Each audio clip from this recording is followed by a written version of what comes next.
Welcome friends, everyday এলিগেন্সে আজ আমি তৈরি করব ফুলকো এবং নরম লুচি। তো এই দেখুন বন্ধুরা, আমি এখান থেকে গমের আটা নিয়ে চালুনি দিয়ে চেলে নেব। এটা হলো হোল গ্রেন আটা, তাই এর থেকে গমের খোসার গুঁড়ো থাকে। এটাকে চালুনি দিয়ে চেলে নিলে গমের খোসার বড় অংশগুলি বেরিয়ে যায়।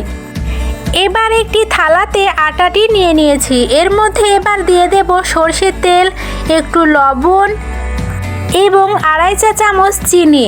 চিনিটা মিক্সিতে গুঁড়ো করে দিলে আরও ভালো হতো, কিন্তু আমি গোটা চিনি দিলাম, যদিও চিনিটা গলতে একটু সময় লাগবে।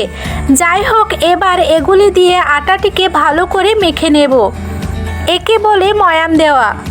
আটাটিকে মুঠো করলে এই রকম দলা তৈরি হবে। যখন আটাটি হাতে করে এভাবে দলা পাকানো যাবে তখন ময়াম দেওয়া কমপ্লিট হবে। এবার আমি আটাটিকে অল্প অল্প করে জল দিয়ে মেখে নেব। এই যে আটাটা মাখা হয়ে গিয়েছে, কিন্তু চিনির দানাগুলি এখনও গলেনি, তাই এটাকে ঢাকা দিয়ে প্রায় 20 মিনিট রেখে দেব। এই দেখুন 20 মিনিট পর চিনিগুলি গলে গিয়েছে। এবার আরেকটু মেখে নেব আটাটি, আর কিন্তু জল দেব না। আটা মাখা কমপ্লিট। দেখুন বন্ধুরা, কি সুন্দর নরম হয়েছে আটাটি।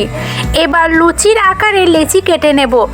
সব কটা লেচি কেটে নিয়েছি। এবার হাতে তেল নিয়ে লেচিগুলি সুন্দর গোল গোল করে নেব। এই যে এবার চাকতি ও বেলুনে তেল মাখিয়ে লুচিগুলি বেলে নেব, আর যে থালাটায় রাখবো সেটাতেও একটু তেল লাগিয়ে নিলাম।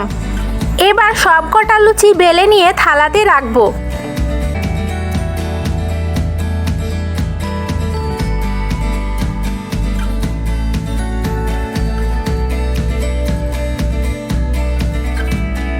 এই দেখুন বন্ধুরা, সব লুচিগুলি বেলে নেওয়া হয়ে গিয়েছে।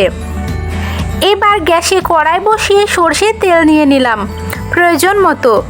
তেলটা ভালোভাবে গরম করে নেব হাই ফ্লেমে রেখে। তারপর একটা একটা করে লুচি ভেজে নেব। এটা প্রথম বলে খুব ভালো ফুললো না।